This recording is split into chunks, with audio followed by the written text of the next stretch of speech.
The grand hotel lobby shimmered beneath golden chandeliers, the polished marble floor reflecting the pride of an establishment, built on prestige and luxury.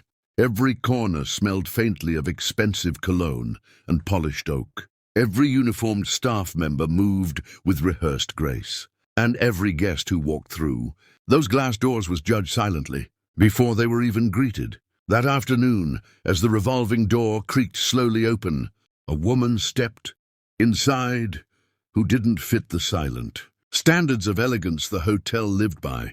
She was black, dressed in worn jeans with ripped knees, a faded plaid shirt layered over a dirt-stained blouse, and a weathered hat that had clearly seen better days. In her right hand she carried an old suitcase, its leather scratched, corners battered, stickers half torn off, like memories of journeys no one cared to ask about.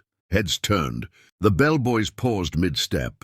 The two receptionists at the front desk exchanged looks, their painted smiles twitching into sneers. And then, from behind the desk, the hotel manager emerged, a man in his 50s with silvering hair, sharp suit, and the kind of smirk that could both charm and wound at the same time. His name was Mr. Harold Grant, and in his eyes, this woman had already failed to qualify as a worthy guest. "Excuse me," the woman said softly as she approached the desk, her voice calm but carrying a depth of quiet authority.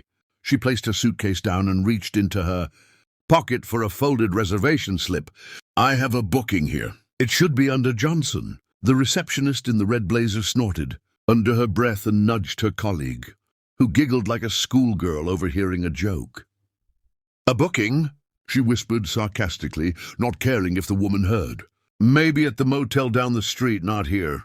Mr. Grant leaned forward with an exaggerated look of disbelief, his polished cufflinks glinting under the chandelier. "Madam," he said, his voice dripping with condescension, "this is not a budget inn. This is the Grand Marquette. The cheapest room here costs more than, well..." He let his eyes travel slowly over her clothes, her dusty hat, her shoes.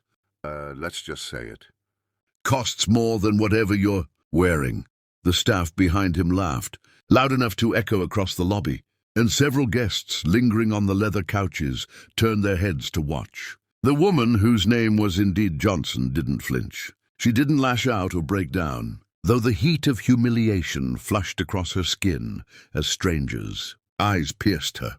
Instead, she unfolded her slip of paper, placed it firmly on the counter, and looked him straight in the eyes. "Check again," she said, her tone low and steady. The receptionist reluctantly typed into the computer, her smirk still hanging on her lips. Then almost immediately her brows shot up. She glanced at the screen, then at the woman, then at Mr. Grant. She does have a booking," the receptionist murmured. "For 3 nights." Mr. Grant leaned over, irritated, and glanced at the reservation himself. His smirk returned quickly, though, when he noticed the details. "Ah," he said loudly, ensuring everyone in the lobby could hear. "Yes, she does have a booking. For our economy wing, the worst room available." His lips curled upward, satisfied to emphasize the insult. "That's what happens when you pay the lowest rate. You get exactly what you paid for." He handed the paper back to her without even looking, already turning to laugh with the staff again. The woman's hand hovered for a moment, gripping the slip of paper. Inside her chest, anger pressed against her ribs like a storm.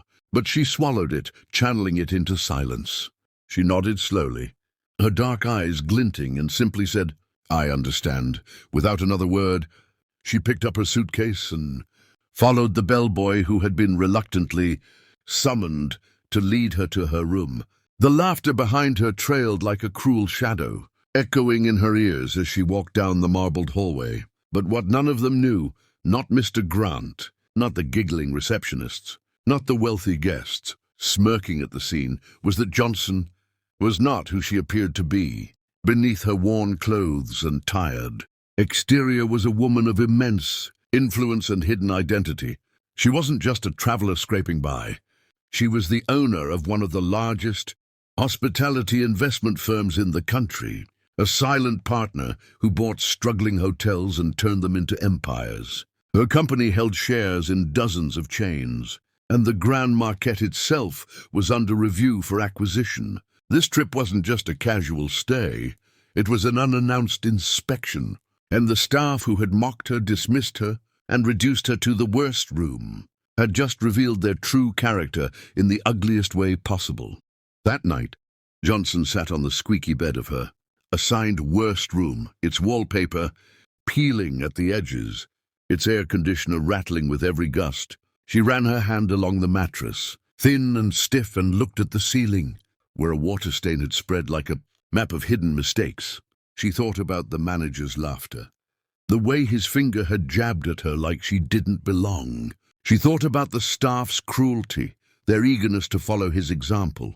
She thought about the motto her father had once told her when she was a child, facing prejudice for the first time. Dignity isn't given by others, it's held within yourself. And sometimes the best revenge is patience. And so she waited. The next morning, she dressed the same way she had arrived, plaid shirt, jeans, weathered hat, and walked back into the lobby. Again, eyes rolled. Again, whispers followed. Again, Mr. Grant chuckled when he saw her and said loudly, "Ah, our economy guest returns. I trust the broom closet was comfortable?" His staff burst into laughter as if on cue.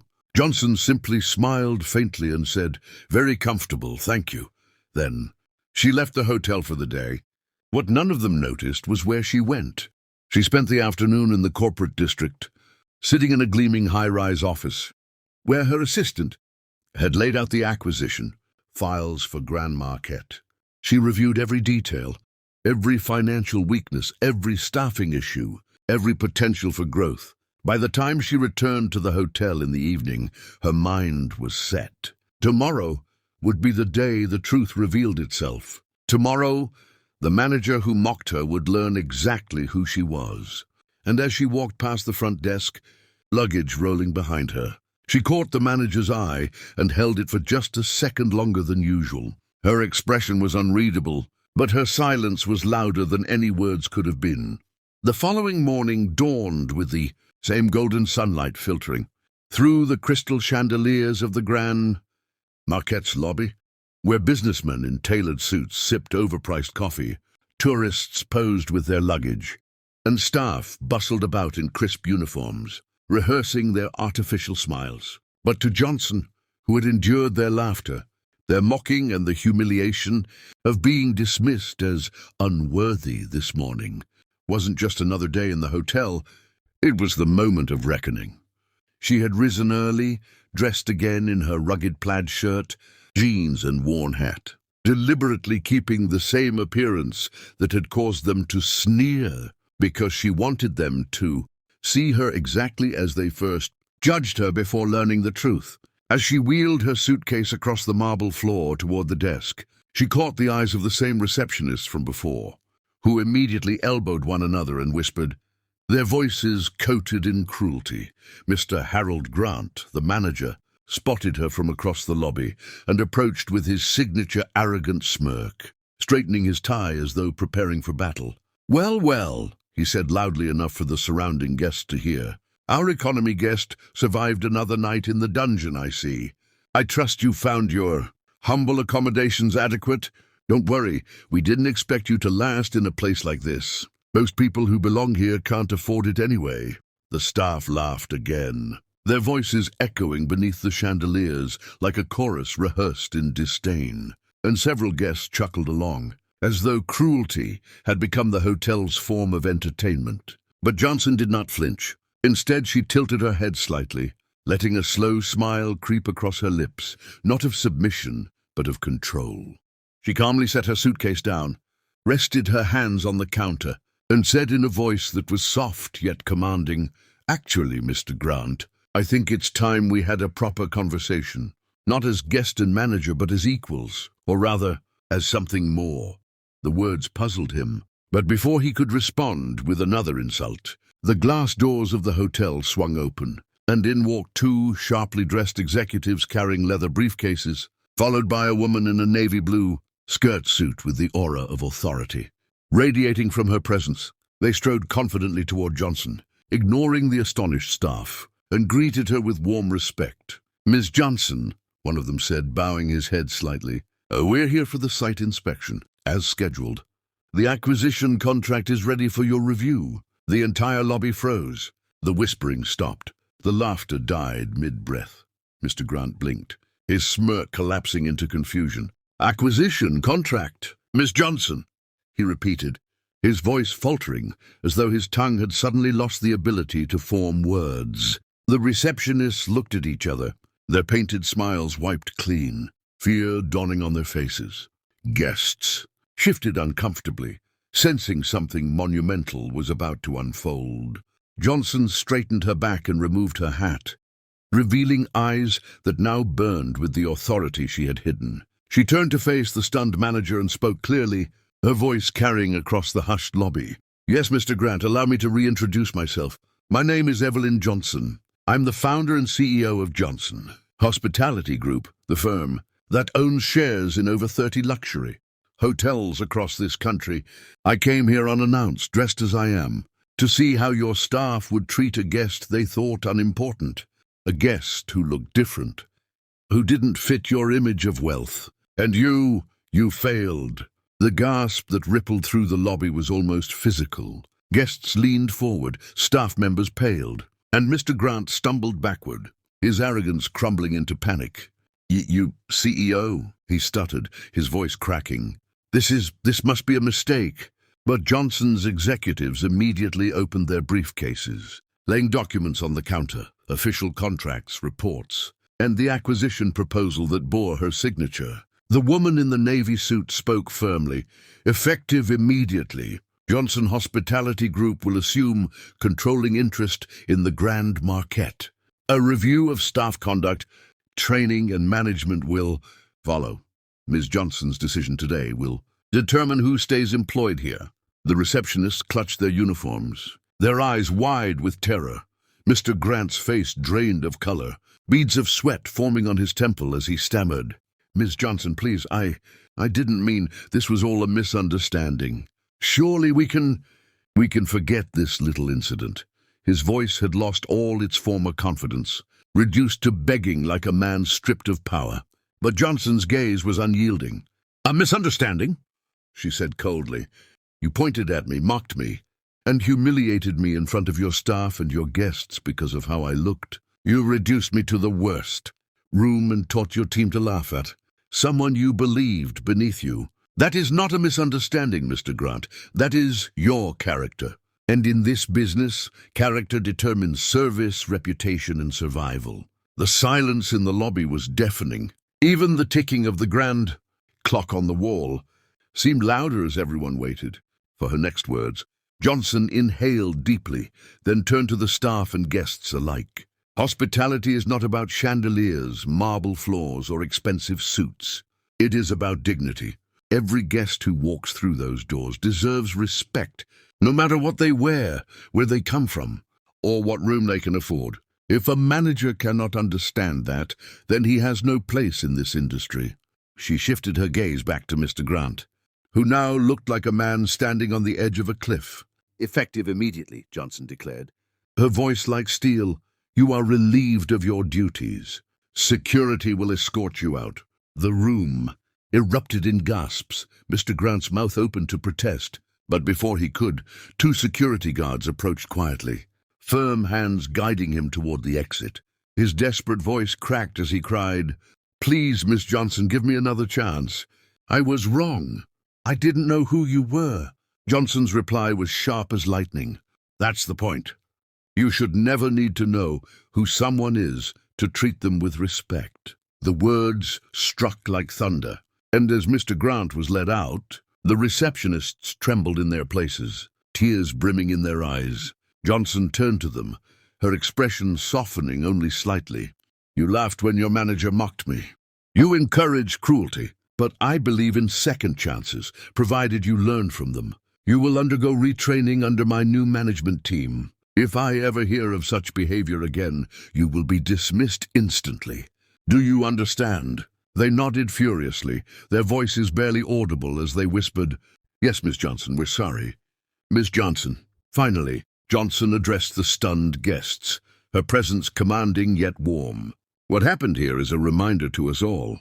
Wealth and titles mean nothing if we lose compassion. The true measure of a hotel is not how it treats the rich, but how it treats the humble. Remember that. With that, she picked up her suitcase. But this time, instead of heading toward the shabby worst room, the navy-suited executive guided her to the elevator leading to the top floor. The penthouse suite doors opened to reveal a space bathed in golden light, with panoramic views of the city, silk sheets and velvet sofas. It was the crown jewel of the Grand Marquette, the very room Mr. Grant had boasted about to wealthy guests but denied her with scorn.